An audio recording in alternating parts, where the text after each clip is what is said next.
അള്ളാഹുവിൻ്റെ റസൂലിനോട് ഒരു സഹാബി വന്നിട്ട് പറയാണ്, നബിയെ, എൻ്റെ വീടിൻ്റെ അടുത്തൊരു സ്ത്രീയുണ്ട്, നമസ്കാരത്തിലും നോമ്പിലും സദഖയിലും എല്ലാറ്റിലും അറിയപ്പെടുന്നൊരു സ്ത്രീയാണ്.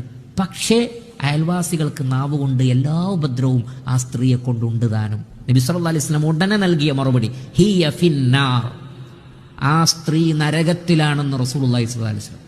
കാരണം അള്ളാഹുവിന് കൊടുക്കേണ്ടതൊക്കെ ഉണ്ട്, നമസ്കാരൻ്റെ എല്ലാം ഉണ്ട്, അബ്ദുകൾക്ക് കൊടുക്കേണ്ടതൊന്നുമില്ല, നാവ് ശരിയല്ല. വീണ്ടും പറഞ്ഞു, നബിയെ, ഞങ്ങൾക്കൊരു കുടുംബത്തെ അറിയാം, അവർ വലിയ നമസ്കാരക്കാരും നോമ്പുകാരൊന്നുമല്ല, അവർ വാജിബായത് ചെയ്യുന്നുണ്ട്, പക്ഷേ ഒരു മനുഷ്യനും അവരെ കൊണ്ടൊരു ഉപദ്രവമില്ല. നബി സല്ലല്ലാഹു അലൈഹി വസല്ലം പറഞ്ഞു, ഹിയ ഫിൽ ജന്ന, അവർ സ്വർഗത്തിലാണ്. നോക്കൂ നിങ്ങൾ, മനുഷ്യൻ്റെ പെരുമാറ്റം നന്നായിട്ടില്ലെങ്കിൽ ഇതുകൊണ്ടൊന്നും കാര്യമില്ല. മാത്രമല്ല, ഇബാദത്തുകളിലൂടെ തന്നെ അള്ളാഹു ഉദ്ദേശിക്കുന്ന പ്രഥമ ലക്ഷ്യങ്ങളിലൊന്ന് മനുഷ്യന് ശുദ്ധീകരിക്കലാണ്.